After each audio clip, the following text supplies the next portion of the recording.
Thank you, Madam Deputy Speaker. I wanted to pay tribute to the Royal Navy and echo the point made by the Minister in respect of our brave personnel. And I agree with him that we have the best Navy in the world. I just wish it were larger.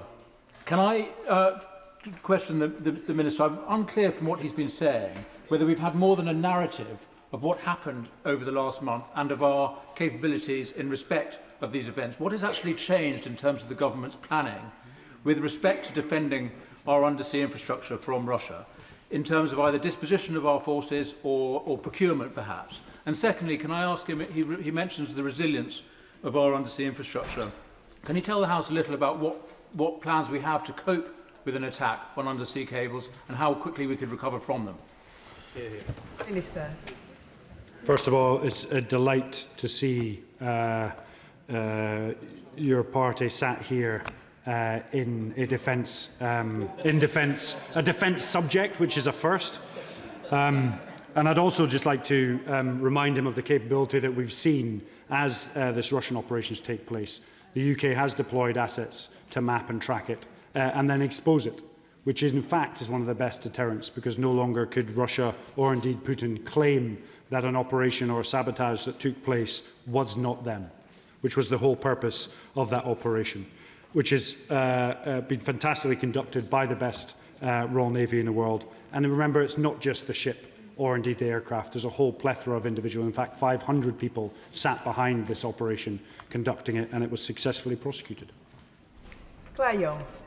Madam Deputy Speaker, I'd like to return to the issue of UK maritime services facilitating the export of Russian energy, which I raised in this chamber 3 months ago. Does the Minister not see the irony that at a time when we're all grappling with how we fund our own defence, that the government is still letting UK PLC bankroll Putin's war machine, a war machine that is mapping our infrastructure, and what action does the government plan to take to stop it? So we have taken some of the most extensive action on sanctions in any other country, sanctioning thousands of individuals and indeed enterprises, and we will continue to do so as long as that money is fuelled into an illegal war and a barbaric war in Ukraine. Sammy Wilson.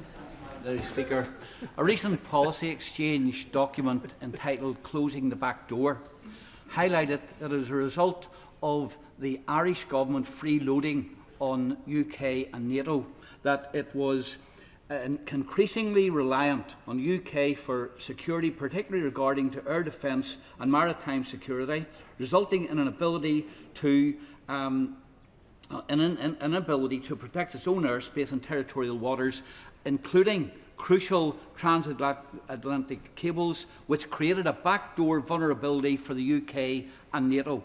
What discussions has he had with the Irish government to up its game and to provide for some security measures? And does he have any concerns that a future Irish government, which included Sinn Féin, could lead to any cooperation breaking down? Minister. We need to accept that Ireland in itself is exceptionally close to the mainland, and therefore we have shared security interests. The PM has had very constructive conversations with his Irish counterparts to ensure, where applicable, we share those resources and ensure that we protect both Ireland and, of course, Great Britain and Northern Ireland. Richard Ford. Thank you, Madam Deputy Speaker.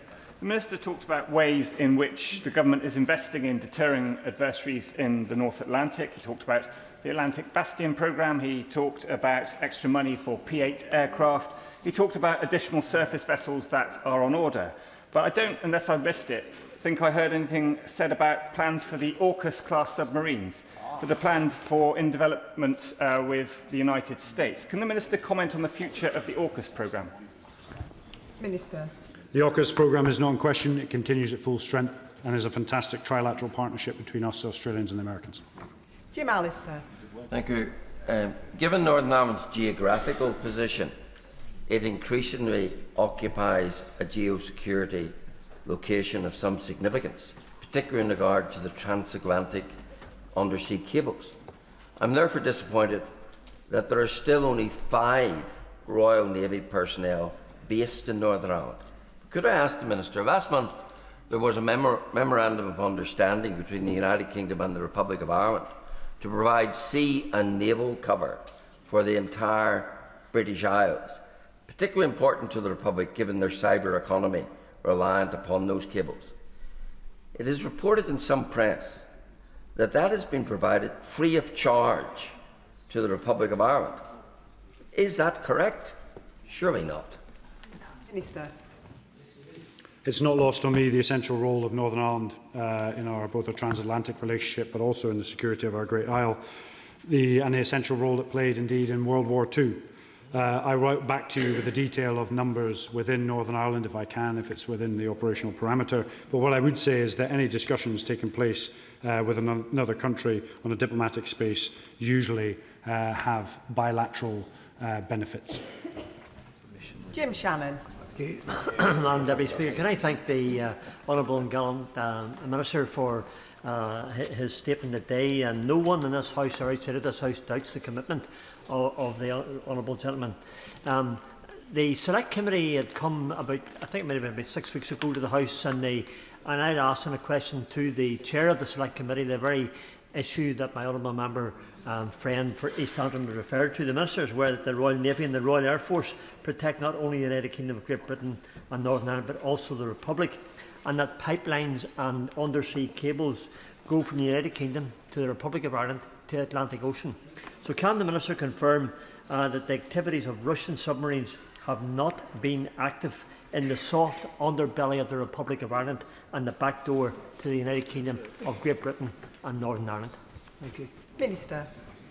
Madam Deputy Speaker, I'm not going to go into the specific detailed geographical movement of submarines. What I can say is that there are interdependencies between us and, of course, Northern Ireland, Ireland and a multitude of other European nations where cables go under the sea. We are working with our allies and partners and will continue to do so to ensure they are absolutely protected. And indeed, if any threat appears, that it is mapped, tracked and deterred. That concludes the statement. Point of order, Ben Oxygen. Madam Deputy Speaker, I seek your guidance with regards to some missing written parliamentary questions that I am trying to track down that the Education Minister there might be able to help me with. I've been waiting over 4 months for a reply to written parliamentary questions 96357, 96475 and 96477 on SC&D reform, as well as a Freedom of Information Act request, which is also now several weeks overdue as well. And I seek your guidance if you could encourage the Department for Education to reply to their correspondence in a timely fashion.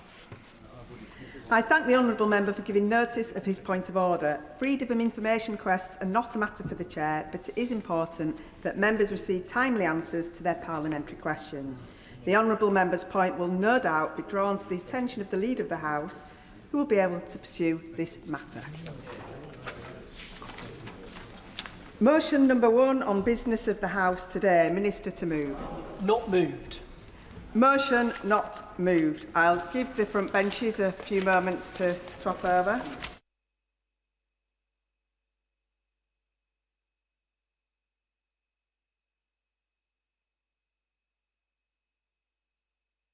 Now come to the backbench motion on SEND provision and reform. I call Gregory Stafford, who will speak for up to 15 minutes. Thank you very much, Madam Deputy Speaker. I beg to move that this House calls for a review of SEND provision and reform, and I thank the Backbench Business Committee for allowing this debate.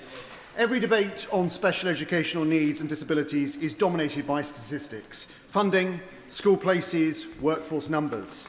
These are, of course, important, but at the heart of this is the issue of the children, the families and their carers who rely on the system. So therefore I want to thank the hundreds of families who've contacted me since this debate was scheduled, both in my own constituency and across the country.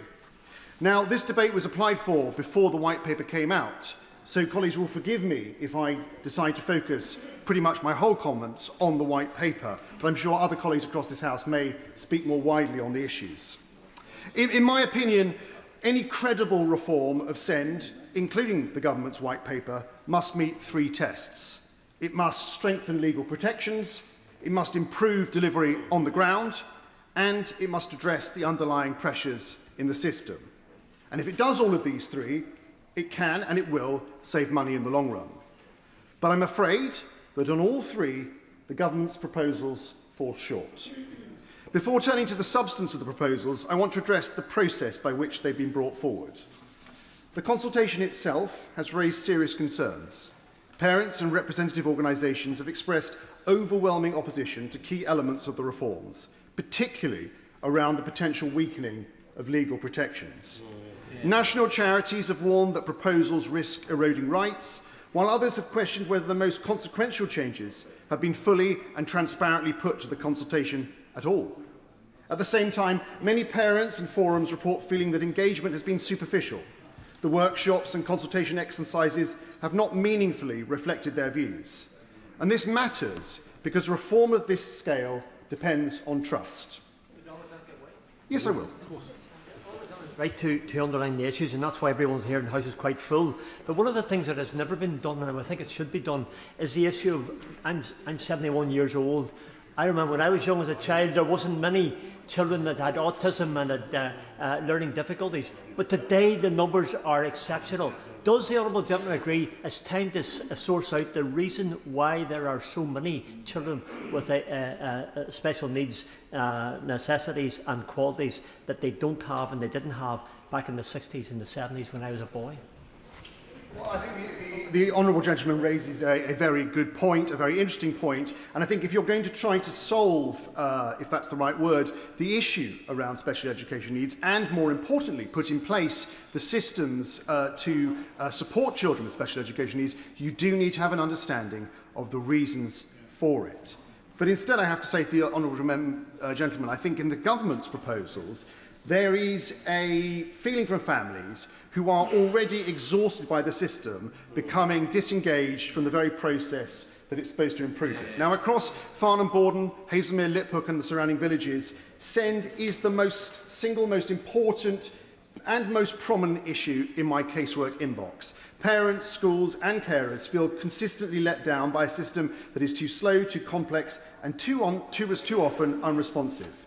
Now, as Vice Chairman of the APPG on SEND and through my work on the Health and Social Care Select Committee, I see these challenges not just locally but reflected across the country. I will give way, yes. I thank the Honourable Member giving way. He's obviously making very persuasive arguments and points. In my constituency of Birmingham Perivale, like many other constituencies, the issue of SEND and support for SEND is an ever-increasing problem.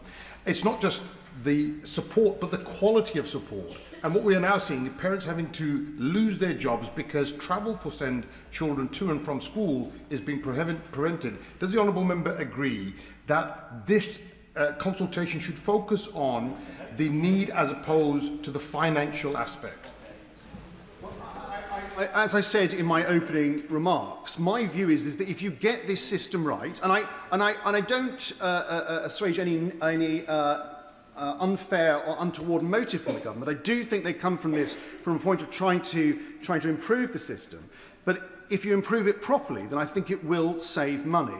And I think the danger with the way the government has approached this is they're looking to save money and they're thinking about how they can solve the system. And I think that is the danger. I think that is the danger. So moving on to those three tests that I talked about at the start.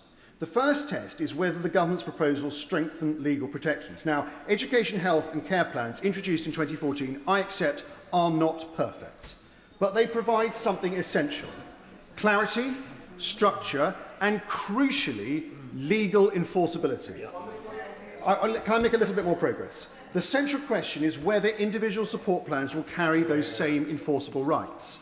At present, the government has not provided that assurance, and I look to the Minister to do so. In fact, external assessments suggest that these changes will significantly weaken legal protections. Now, that creates a clear risk, replacing a system that is legally enforceable, albeit slow, with one that may be simpler in theory, but weaker in law. And we know that enforceability matters. Across the country, over 9 in 10 tribunal appeals are upheld in a minute against the local authority. And while, let's be frank, that covers no local authority in any kind of glory, it is evidence that the legal framework works when families are able to challenge decisions. Remove that safeguard and families lose their ultimate protection. I give way to number 9. for giving way, and I thank him for bringing this really important debate to the Chamber, and I recognise his passion for supporting young people of SEND. I do disagree with him on his views when it comes to the government white paper. I'm not saying it because I'm sitting on this side of the bench, I'm saying it as a former teacher who worked with the system that did work, that was very similar to the system that's being put forward. I've just put to him the point about legal enforcement and EHCPs. I would question that, because actually what you found is that even when children did get their EHCPs, the schools just weren't able to provide what the EHCP demanded. So whether it was a legal requirement or not, those schools just weren't able to provide it. I'll just ask you to reflect on that. Deputy Speaker, given the amount of time, I'm probably not going to take too many more interventions. On the honourable gentleman's point, I think it's a strange argument to have that because a child has been legally given an EHCP which requires the school to provide a certain level of support, that because for whatever reason, whether that through the school, through the local authority or whatever reason, that cannot be supported, we should therefore water down its legal rights.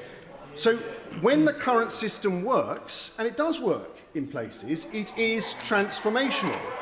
One parent in my constituency wrote, and I quote, "We are incredibly relieved. I have received the final copy of my EHCP and the school is now implementing it. It has been a long road," end quote. That relief exists, exists because there is a system that ultimately guarantees support. Replacing that certainty with ambiguity is not reform, it's regression. Now, the second test is whether the proposals improve delivery on the ground. The model set out in the White Paper relies heavily on early intervention through the NHS and through local schools, but that depends on capacity that currently simply does not exist. For example, in Hampshire and Isle of Wight ICB, CAM's waiting time stands at around about 28.5 weeks for an assessment, rising to 52 weeks for treatment, far beyond the NHS standard of 18 weeks. Without clinical capacity, the central delivery mechanism of these reforms cannot function as intended. Schools are already being asked to fill that gap. In discussions with head teachers and SENCOs across my constituency, including at South Farnham School, Highfield South Farnham, St Polycarp, St Mary's, Bagshotley Infants, and others, a consistent picture emerges. Rising demand, limited special support and growing pressure on the staff to manage needs that should sit elsewhere in the system. One school put it plainly, and I quote, "CAMS sometimes ask us to manage pupils ourselves because they do not have the capacity," end quote. So that is not joined-up delivery, it's displacement of responsibility. And the consequences of this gap between the policy and the reality are severe. In my constituency, a 12-year-old whose needs were identified in Year 2 is still waiting an assessment. Without diagnosis, her school has been unable to put the right support in place. And her mother wrote, and I quote, "We are at the end of our wits. The delays are not just administrative, they are shaping the course of our daughter's life," end quote. And that's not an isolated quote. I've also worked with a family who, despite clear professional evidence, were initially refused an EHCP and forced into a lengthy tribunal process only for the decision to be overturned. There is further consequence of these proposals that need to be addressed. By moving away from a clearly defined, legally enforceable EHCP framework towards individual support plans, much of the responsibility for decision-making and inevitably dispute resolution risks being pushed onto schools. In one moment. That would place teachers and school leaders in an increasingly difficult position, expected to determine provision, manage expectations and resolve disagreements with families without the protection of a clear statutory framework or the capacity to meet those needs. At a time when schools are under significant pressure, this risks shifting both legal and emotional burden onto institutions that are simply not equipped to carry it. I'm grateful to the member of the Health Select Committee for giving way. Is he not making two contradictory points, though? Because he says on the one hand that it should be legally enforceable, a point on which I entirely agree, particularly as when one looks at partially and wholly upheld, 99% of tribunals are supported. But he also recognises that actually ECHPs are not coming through at the level within the 20 weeks that they should, and certainly at about the 10% level. So therefore, having the legal backing and framework isn't actually delivering the outcome. Well, I don't think those 2 points are contradictory. I think one is an issue of the legislation, which is what I'm talking about, and what the government is potentially looking to change, and one is how the system itself is being implemented by local authorities and others. And I think I've been very clear in my speech that whilst I absolutely believe, like I think he does, that the legal requirements should remain, I'm not in any way sugar-covering the difficulties that local authorities are having in meeting those legal requirements. Madam Deputy Speaker, the third test which I mentioned are whether the reforms address the underlying pressures in the system. Now, demand is rising rapidly. Over 1.7 million children in England are now identified as having special educational needs, with numbers increasing year on year. Yet the government's proposals place additional expectations on schools and local authorities without resolving those fundamental constraints, namely workforce, funding certainty and system capacity. The White Paper promises more educational psychologists, more therapists, more specialists, but training an educational psychologist can take up to 8 years. So the question is simple: how are those gaps going to be filled in the meantime? And at the same time, the department's own figures show that there are now 400 fewer teachers in than when we left office. So schools are being asked to do more with less. Now, local authorities are at the sharp end of the system, and they are being placed in an increasingly impossible position. And I know colleagues will know that in Surrey, around £100 million has been invested locally to expand SEND provision, alongside further investment in staffing, yet demand continues to outstrip capacity.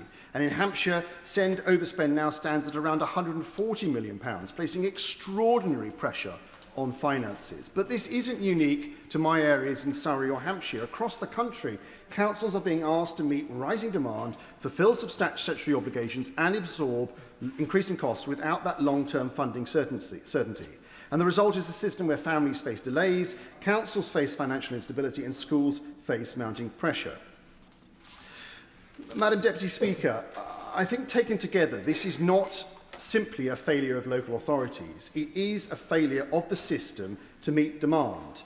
And into that system, the government proposes a decade-long transition.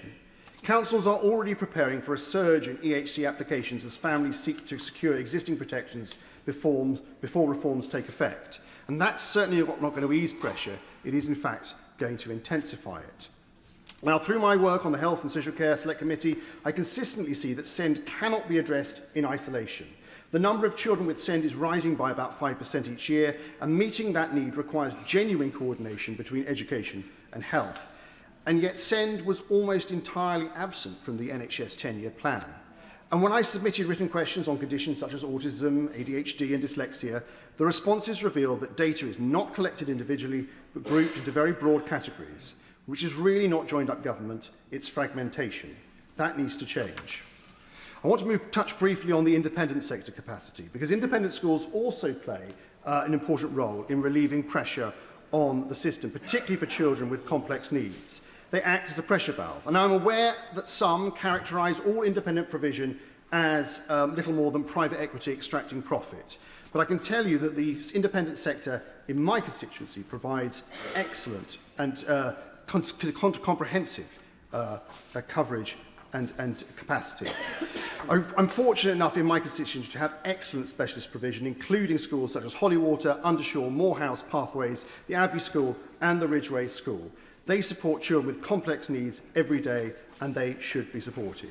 Madam Deputy Speaker, in conclusion, what families need is not another wholesale structural overhaul, nor a decade of transition. They need a system that delivers on time, with clarity and with enforceable rights. So I have a few questions for the Minister. First, will she set out the full cost of replacing EHCPs with individual support plans, including the transition and implementation? Can she guarantee that ISPs will carry the same legal enforceable rights, including access to a tribunal? Third, when will additional SEND staff be trained and in post?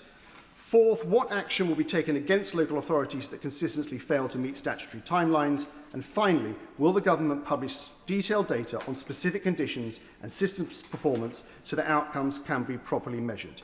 I would say this to honourable and right honourable members across the House. This is not about defending a white paper.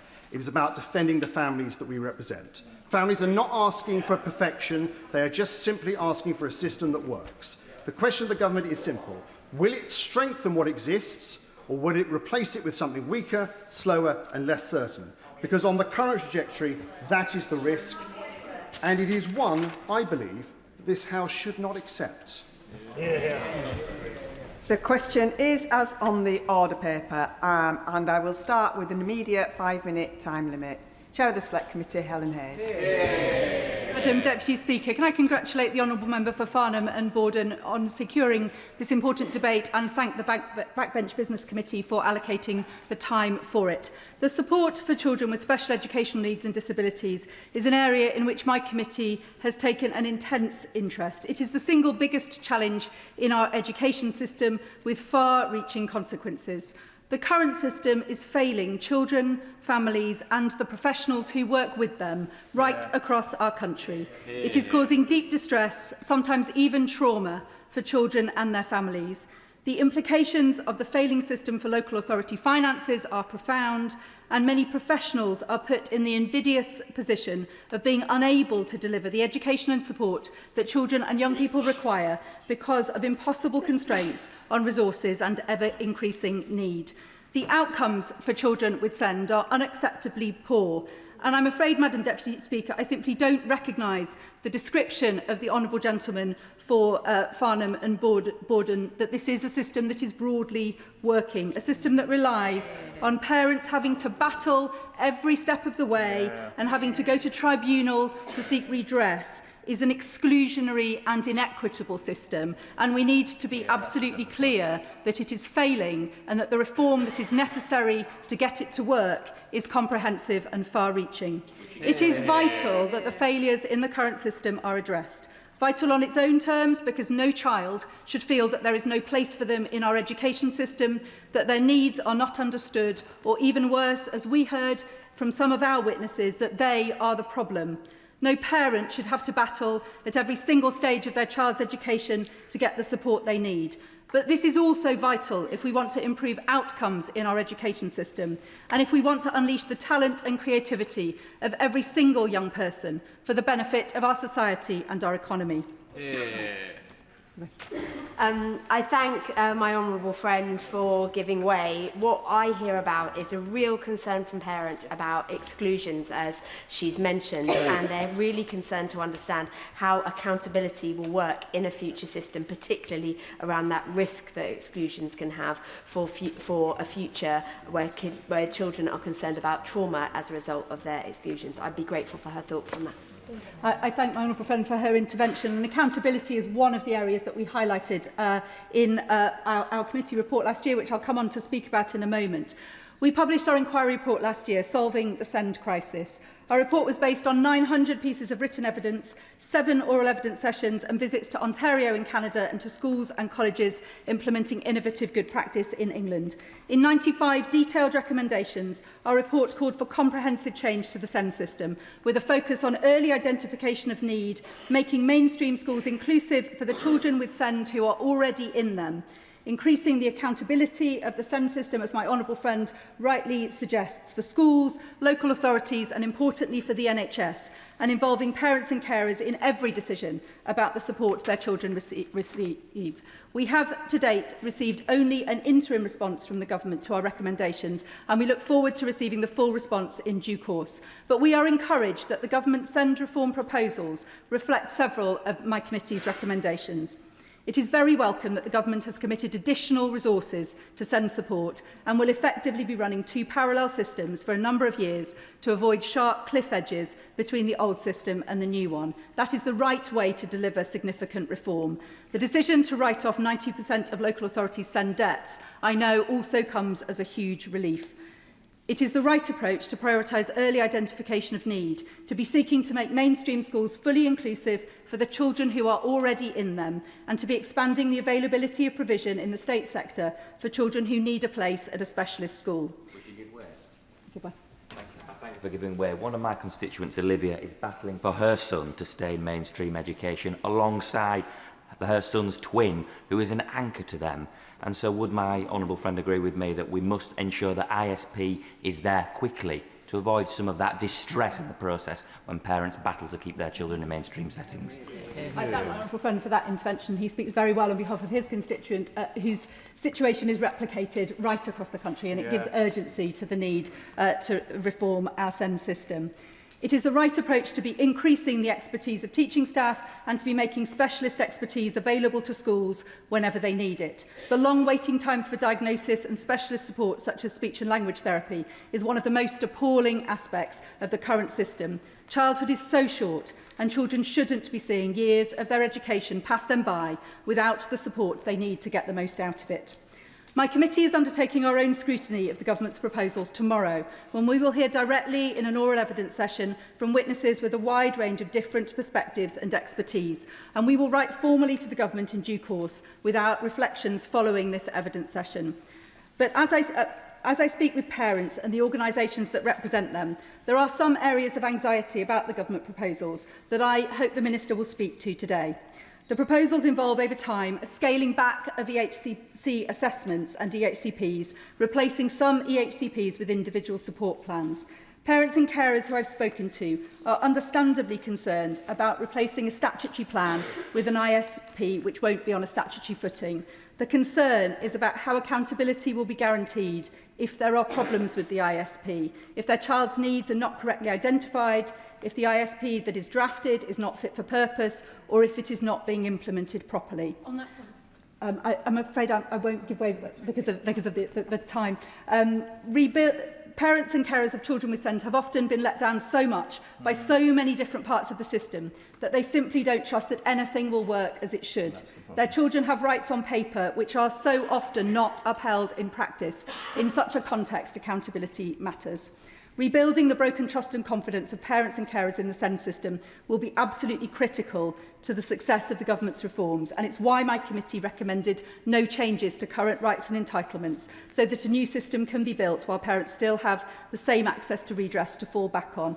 So I hope the Minister can speak to the ways in which her reforms are designed to ensure that trust and confidence is rebuilt, and especially that parents and carers know exactly what will happen if things go wrong. There are also concerns about the proposed reassessment of EHCPs in Year 6. The transition from primary to secondary is one of the most high-risk times in a child's education, and we hear time and again from parents who say that starting at secondary school was when their child's education started to unravel. If only they'd been able to transport what they had at primary into secondary, things might have gone better. Madam Deputy Speaker, I am grateful to the Minister for the considered and thoughtful approach that she has taken to SEND reform and for the extensive listening she's undertaken with parents, carers and professionals. The current consultation on draft proposals is also an important part of the process, and I hope that if it is necessary to make adjustments to proposals in light of the feedback from the consultation, the Government will be willing to do so. It is so important that these reforms are absolutely right. Greg Smith. Thank you, Madam Deputy Speaker. I've been contacted by a huge number of constituents raising concerns about delays to EHCPs, a lack of specialist placements and the struggle to secure the support their children need. Like so many in this House, SEND issues dominate my surgeries and casework, and it is heartbreaking to see the delays and the pain and anguish brought to those children and families as they wait for what they deserve. An education that works for them and their specific needs. And what troubles me even more is not just those cases that have been brought to me, but how many more there must be who have not come forward. One of the most troubling aspects of this SEND crisis is that too many children simply do not have a suitable place at all. Children left in settings that cannot meet their needs, or in some cases out of education altogether. But this issue does not begin with placements, it begins much earlier in the system. In Buckinghamshire Council have advised that there is a shortage of occupational therapists to carry out assessments and delays of up to 56 weeks just to issue an EHCP. That is over a year where a child may be stuck in the wrong setting, a year of lost progress and a year of growing pressure on families. my honourable friend for giving way. Would he agree with me that as well as the harm to the children who do not receive timely support for their special needs, if they're in the wrong setting, there's also harm to the teachers who are not qualified to support those children in their setting, their normal mainstream setting. So the quicker we can do the assessments and get the right support will not only help the children but also the educationalists that are providing the education. Well, gentleman, for that intervention, I do agree with him. And of course, it is the whole system that suffers in the circumstance that he describes, the teaching staff who do their absolute very best, and also every other child that is in those classes. He makes a very fair point. So before we even get to the question of school places, the system is already falling behind. But in Buckinghamshire, nearby SEND schools are already oversubscribed. And mainstream schools, despite the best efforts of those heroic teaching staff, cannot always meet complex needs. And this is where we in Buckinghamshire have been most let down by this government. Back in 2024, May 24, the Department for Education wrote to Buckinghamshire Council committing to a brand new 152-place SEND school for Buckinghamshire. That wasn't a political pledge or a general election campaign promise. It was officially announced by the Department for Education. This Labour government have formally scrapped it. What was a £20 million spend downgraded to £8 million over 3 years for Buckinghamshire. That is not good enough. That school would not have solved all of our problems, but it would have gone a very long way. And I urge the government, even at this late hour, to think again and deliver this school for my constituents, children and families in Buckinghamshire who would benefit so much from it. Now, turning to the government's proposed SEND reforms, many parents have contacted me on this, and I'm concerned, as my honourable friend for Farnham and Borden has outlined, that the government are not even close to getting this right. One constituent wrote to me, and I quote, "I am concerned that the direction of SEND reform risks children and young people having to fit into whatever provision is available or else missing out on education entirely. I am really worried that these new proposals will leave parents having to battle directly with schools to get help for their child." And that is an important point. We need a system that works for the needs of each and every child, not a system that works for a faceless bureaucracy. My constituent continues, and again I quote, "My 2 children both have an autism diagnosis, but are significantly different in their support needs. A one-size-fits-all type provision will not be suitable for even these 2 siblings. I would love them to be able to manage at a mainstream school, but the solution is not for schools to become more SEN-friendly. The solution is a complete overhaul and reform of the schooling system. It is antiquated and not fit for purpose." And I would urge the Minister, I was lucky enough to go to an event in Portcullis House with parents and teachers of SEND families this afternoon, chaired by Rory Bremner. The evidence given by those parents and those teachers was quite frightening. Many who fear that under this white paper brought to be, their children will be excluded altogether. I urge her to get a readout from that meeting. Now, this leads on to wider concerns about the loss of individualised, and as my honourable friend put it in his own excellent speech, legally enforceable support. Not just the risk of children being forced into inappropriate provision, but the potential loss of legal protections and tribunal rights and the potential loss of EOTAS packages, education other than at school, for children who cannot attend any school setting. That cannot be right. I'm very grateful to my honourable friend. And previously, when I spoke in the Select Committee debate on this in this chamber, I highlighted that too many parents feel the system is done to them rather than working with them. Does my honourable friend share the concern of parents in my constituency and my concern that for that trust to be rebuilt, there has to be some sort of individually legally enforceable backstop for those families?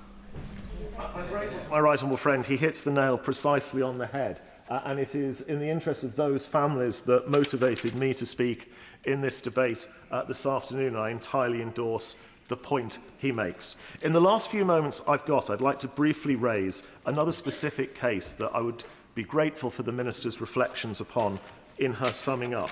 And that is a case that brought to me by a constituent who adopted 2 children in 2020. Both children experienced significantly early trauma and later received diagnoses indicating multiple and complex needs, not least fetal alcohol spectrum disorder, which can involve more than 400 co-occurring difficulties affecting physical health, cognition, executive functioning and behaviour, and delays in intervention have had real and significant consequences. As adoptive parents, my constituents are aware of research estimating that adoption generates significant long-term and social economic value. I doubt anyone would disagree with that. Yet, paradoxically, by adopting their children, they appear to have lost priority access to some state-funded support that would have been available had those children remained in foster care. This unintended consequence is deeply concerning. And more broadly, adopted children with SEND often fall between services, responsibility frequently passed from one agency to another without the care and attention they need. And I would welcome the Minister's reflections on that. But to conclude, too many families are being let down. One size fits all does not work and never will. Let's focus on the child, the needs of each child, and build a system that genuinely works. Thank you, Madam Deputy Speaker. And I congratulate the member for Farnham and Borden on securing this really important debate. Children in West Lancashire have felt previously let down by the SEND system. People lost faith in the very system that is meant to be supporting the children in our communities who need it most. And that's the inheritance that this government took over from the last. I know how important getting this right is to the Secretary of State. And the work this government has done in the past few years has not gone unnoticed by my constituents. But it is so important that we get these changes right, Madam Deputy Speaker. Because the people who write to my inbox or visit my surgeries are simply desperate for a system which treats SEND pupils with dignity and truly recognises them as individuals filled with all sorts of potential. There's much good in the government's plans. The vast increase in specialist places and the training and upskilling that will give our teachers more tools to help SEND students will make a real difference to the lives of children, but also to their families. SEND parents are no different to any other parents, Madam Deputy Speaker. Every day they fight to give their children the best start in life they possibly can. And it's so important that this government supports them to do this, without them having to endlessly fight layers of bureaucracy and constantly pushing back against a computer says no culture, which requires individuals to fit cookie-cutter templates to get bespoke assistance. We must ensure that with these changes, we are giving parents respite and not just inadvertently moving the fight from one place to another. I will briefly. The honourable member for giving way and must congratulate her having been a great health minister. I'm sorry that she stood aside. But in relation to the point that she's making, she is aware that, of course, there is a party which isn't, of course, present this evening, where the policy is, and a lot of in the media are suggesting that they will make the next government, but their policy in this area is that this is a crisis of over-diagnosis. I mean, does she not share my concern that there is an issue where this debate is simply not being properly held by the people who actually want to damage the system most? The honourable member for his intervention and his kind words. And I would agree that we can't simply say there's an over-diagnosis. It's been referred to previously that there weren't as many people with SEND before. The reality is we don't know that, because for many, many, many years, diagnoses of SEND simply went unnoticed. People weren't diagnosed and they were simply written off as naughty or backward. And it is so important that we recognise how important these children are and how much support that they need. But Parents, dozens of parents in West Lancashire have contacted me to request that I come here today to protect the rights that they have under current legislation, to enforceable provision based on a child's particular needs. We all know the deficiencies that exist with the current EHCP system, but we must make sure that we listen to SEND parents. And I know that this government is committed to ensuring that these changes make life easier for SEND children and their families, not harder.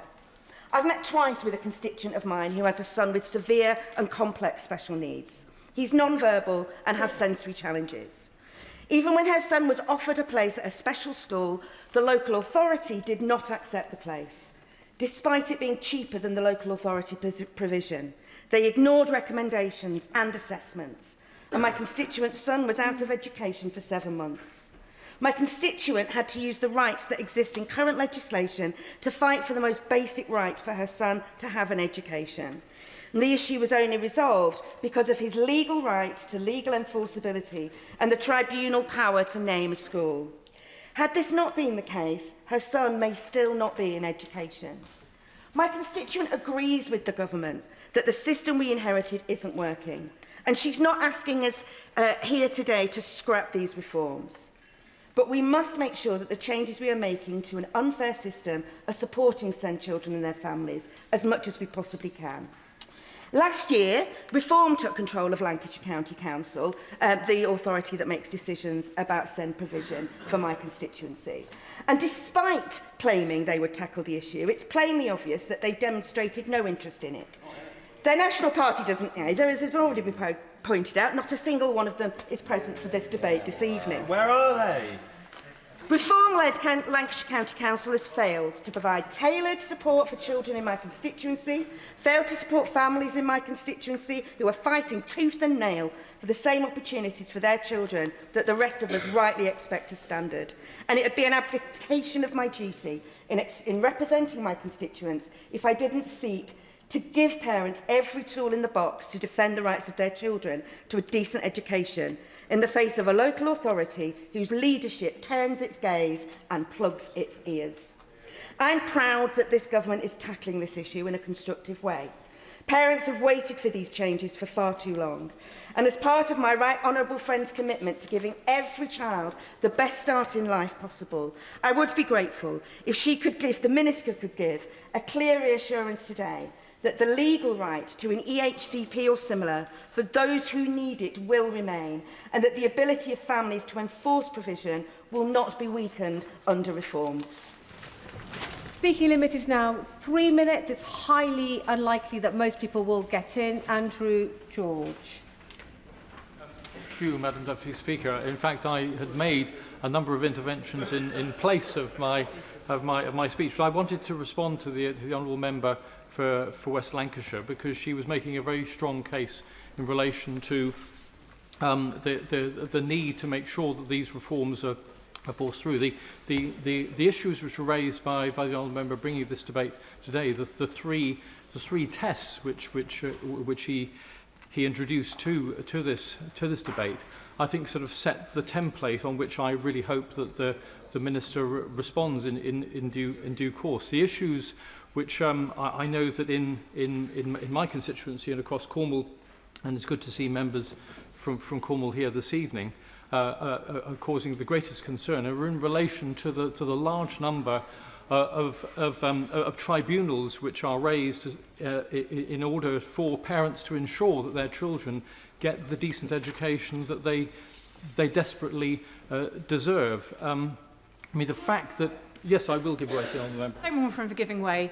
Let me tell him that in London too there is the same concern as my colleague from West Lancashire put out, that we have to change the system, but too often it has been parents having to go to tribunal in order to be able to be heard. So any reform must support parents to continue to be heard as part of the educational system of supporting these children. Does he agree?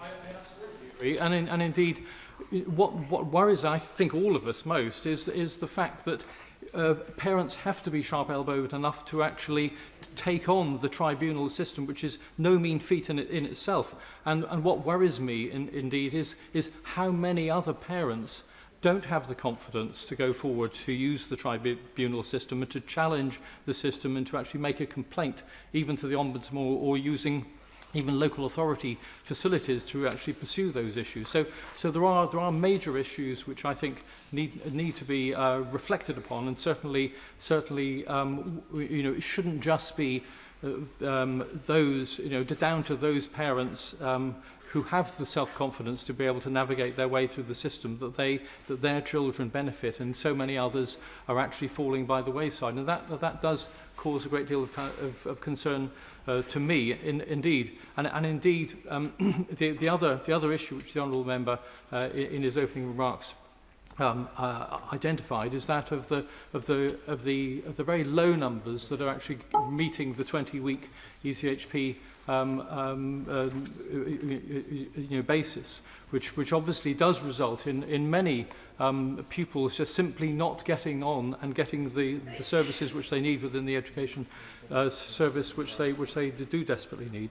So on that basis, and the fact that I have in any case made a couple of interventions already, I feel that I should in fact conclude my remarks now and let others go on. Juliet Campbell. Speaker, and I congratulate the member from Farnham and Bardon for bringing forward this debate. This government has set forward an ambitious plan to reform the SEND system in this SEND white paper. I am proud of the commitment this government has made to ensure children with SEND are supported to thrive and achieve, bringing about the changes parents and educators deserve and need. If you ask any parent about their experience of navigating the current SEND system, they will tell you stories of being pushed from pillow to post and not being listened to, because the SEND system that we inherited from the previous government has completely undermined the trust and confidence of parents and carers in our SEND system. Last Friday, in my constituency of Broxtowe, I met with parents and educators who spoke of their own heartbreaking experiences. They told me of their families being traumatised and their children often excluded from education altogether. They welcomed the white paper and expressed their support for all that it seeks to do. However, they do have concerns, and those concerns are around the accountability of the legal status of parents who seek to get support for their families. They are in particular happy and want to support the government in the fact that the government wants to do early interventions, they provide support closer to home, and they are particularly happy that there is going to be additional occupational therapists, speech and language therapists and educational psychologists, and that there will be upskilling for staff in every school.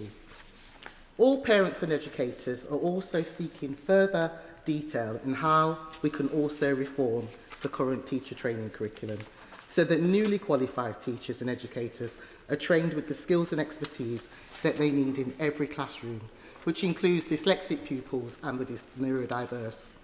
As we know, dyslexia is one of the most common forms of learning difficulties and learning differences, yet under the current system, support is inconsistent or non-existent, or simply depends on an overstretched classroom teacher that may not have received specialist training.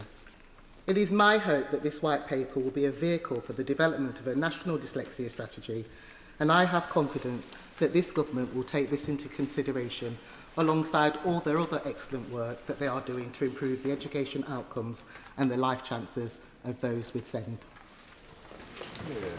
Charlie Dewhurst. Thank you, Madam Deputy Speaker. Now, I'm sure the Minister is probably sick of me banging on about the local picture up in the East Riding of Yorkshire and the fact that we are the lowest funded local authority for SEND, roughly around £1,000 per pupil per year, versus Camden at the other end of the league table, the Prime Minister's constituency, £3,800 per pupil.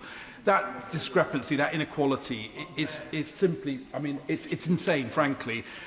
It's a historic problem. It's a funding formula that doesn't work for local rural authorities, for larger rural authorities.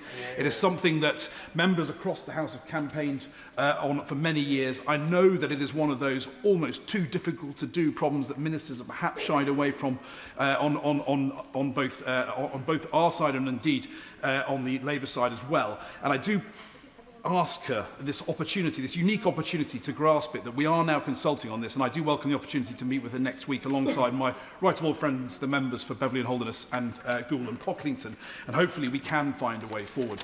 Because I think some of the highlights, the issues already been highlighted, and thank my honourable friend, the member for Farnham and Borden, for this opportunity to debate this today. I just want to take in the limited time I've got just to highlight a few of these particular problems that the system is throwing up. Firstly, with EHCP drafting, if you can, of course, get an EHCP in a timely manner in the first place. Often what we're seeing is vague recognition of need, which means that actually delivery on that need and the action plan is therefore very unenforceable in a legal perspective. It's something that needs to be addressed going forward. The routine breaches of timelines are simply outrageous. I mean, people waiting 4 years for an autism diagnosis. As a parent of a child with SEND, I was extremely lucky the nursery that my son was at recognised his developmental issues age 2 and were very supportive in the process that we then went on. However, I then became aware of how adversarial the process can become when you start to engage in that local authority provision situation. I found out on a Friday at 3:30 via an email that my son would not be able to receive the school placing that perhaps at that point was most suitable for him.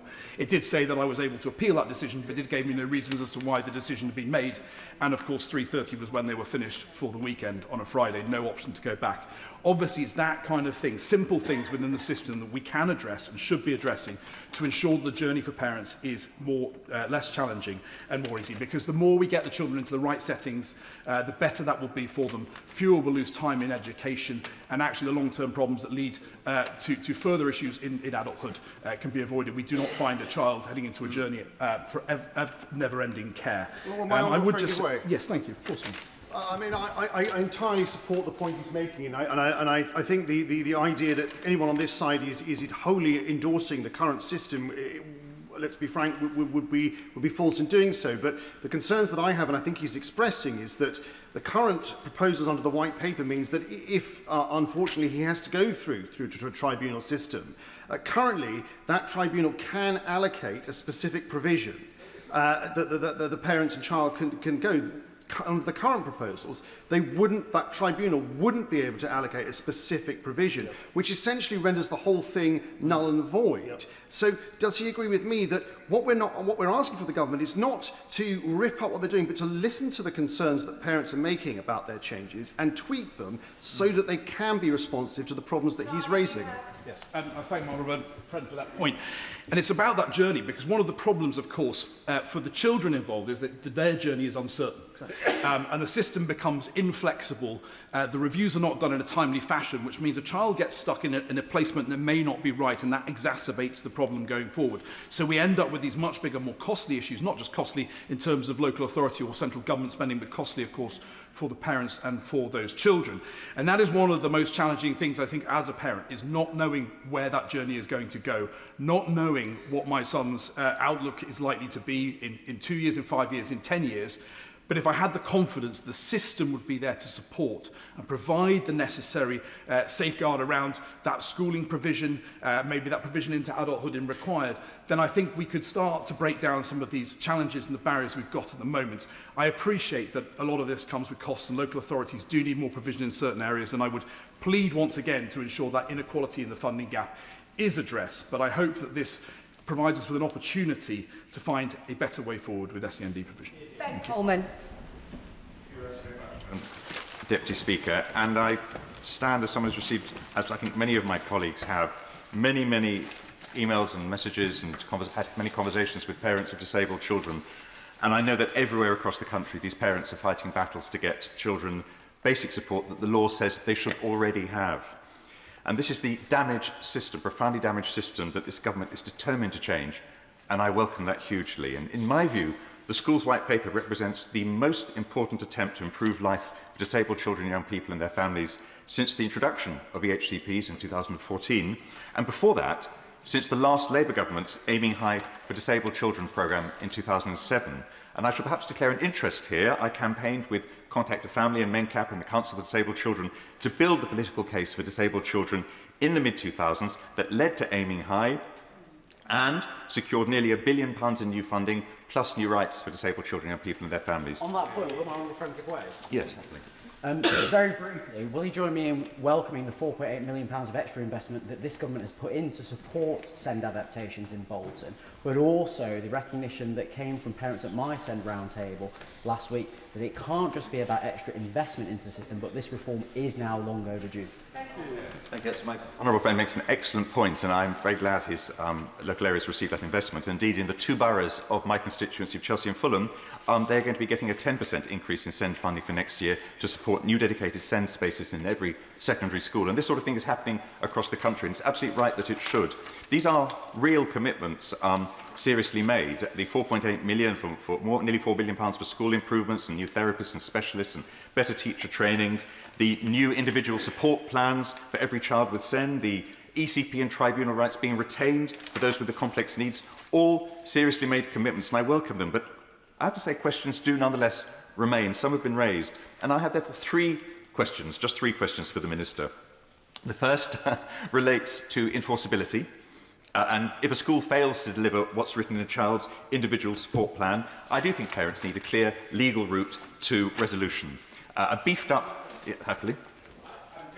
Giving way. I recently hosted an open meeting with parents on these reforms, and whilst there was widespread welcoming of much of what was in the white paper, certainly an absolute urging that real sustained change happened, one concern was around the enforceability and the accountability for those ISPs, and what would happen if a school was not delivering what was needed to support a child, and where that accountability would fall. My friend, that's a very good point, and I think that there's been talk about a beefed-up school complaints process doing the work there. I don't think that's going to be sufficient, and I'd ask the Minister to consider extending the remit of the local government and social care ombudsman in this respect to provide a binding route, statutory backstop to resolution when schools and other settings fall short. The second question I have is around health and social care coordination. And this is where the white paper is perhaps most silent, and also where the current system is most visibly broken. And as has been mentioned, the Health and Social Care Committee, of which I'm a member, recently examined how the health aspects of EHCPs are being delivered, and the result was depressing. One of the biggest problems is that ICBs and local authorities simply don't jointly commission children's therapy services.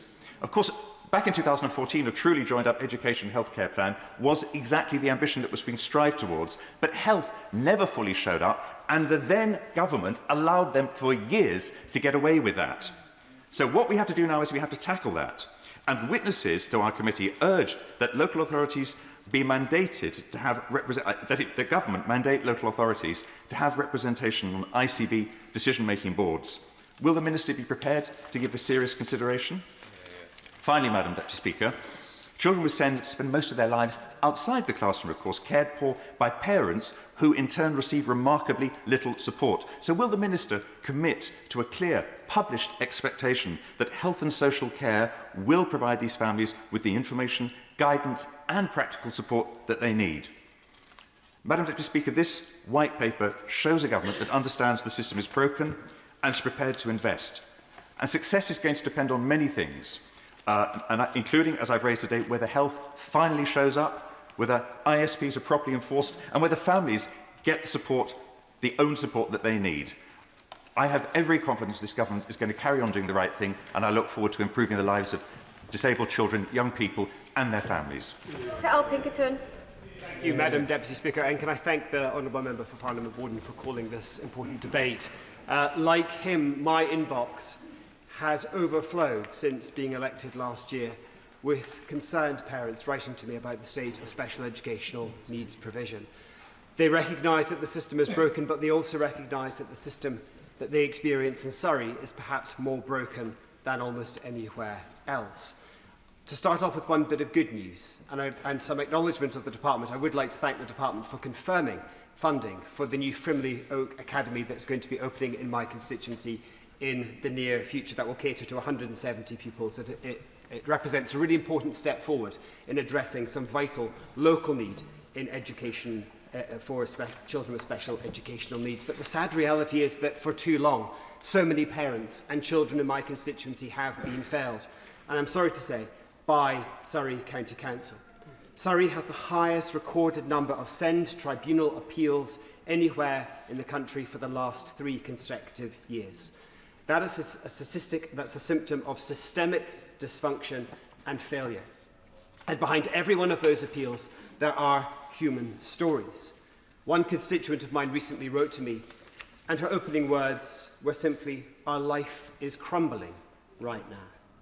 Others described their children being stripped of their childhood, families being physically and mentally broken, and their finances being pushed to the brink. At one recent constituency surgery that I held, a parent came to me and described the process of navigating the SEND system like walking the yellow brick road, with every trial and tribulation thrown in your way, and then finally getting to the emerald city of something that might represent something a little bit better, only to pull back the curtain and find that there's nothing there. And the HCP with the wrong name, describing the wrong child, offering an inappropriate package of support. And sitting at the top of all of this in Surrey, senior leaders who say there's no problem with special educational needs in Surrey at all. There's just parents who are too articulate. Outrageous. Claiming outrageously that there's not a problem, there are just parents who have too inflated an idea of their children's wants. It's absolutely atrocious. My friend give way. I want to thank my honourable friend for Surrey Heath for giving way. Him and I and other colleagues in Surrey have campaigned hard to change Surrey County Council's appalling approach to children with special educational needs. Does he agree with me that local government reorganisation is a huge opportunity for us to change that culture? And will he urge the Minister to ensure that all new local authorities that are established put children first?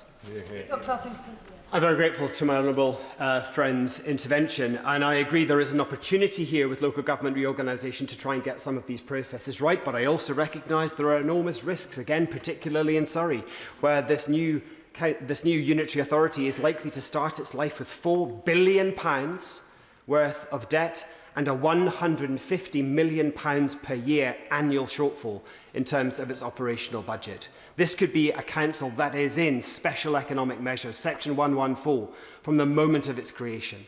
And given the level of need that I see represented in my inbox, and I think other honourable and right honourable members will feel the same thing across Surrey, I'm incredibly concerned that more parents and more generations of children are going to be let down.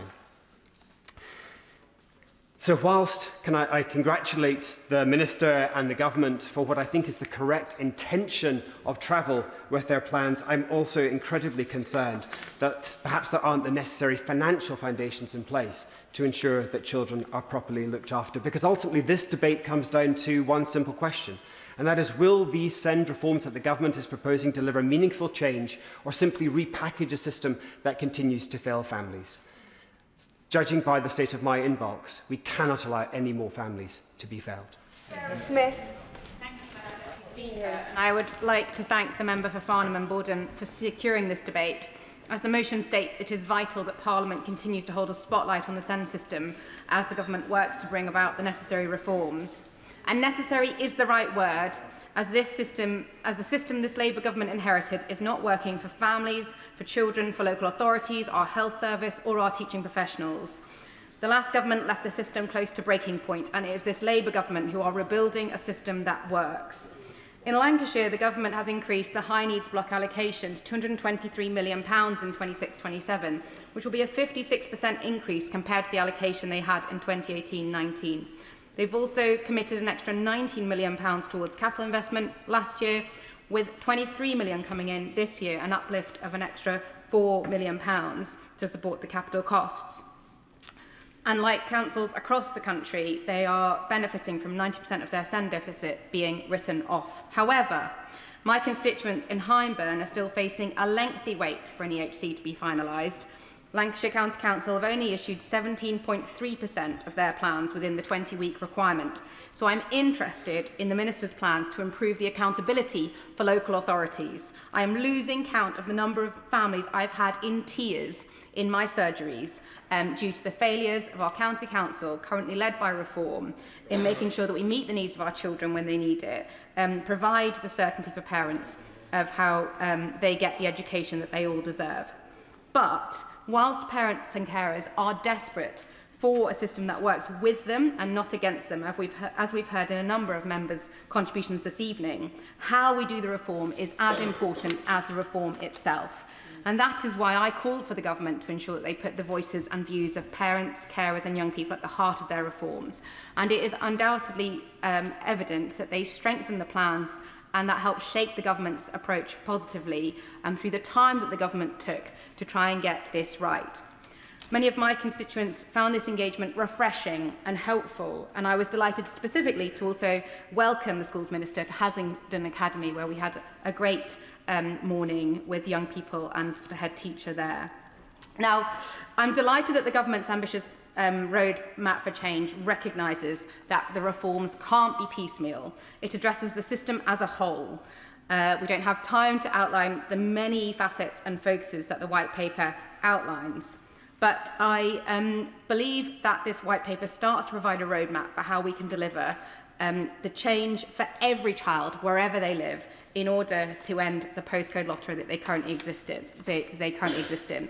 A more consistent, earlier, clearer and fairer system is within reach. We need to be ambitious for our children, delivering expert SEND provision in every mainstream school, where no child is left behind. Thank you, Madam Deputy Speaker. When addressing this subject, I think of the 16 years of surgeries I've had, where parents have come in to explain their profound dissatisfaction with the way that the evaluation of their child's needs has been conducted.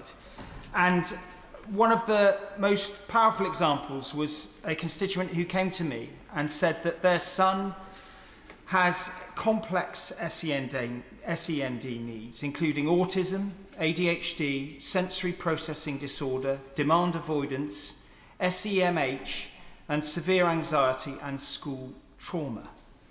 They went on to tell me that for the last 8 years, there had been a series of failings in terms of dealing with their situation: inadequate and inaccurate EHCPs, school placements and support failures, and then went on to tell me the enormous impact it had on their family.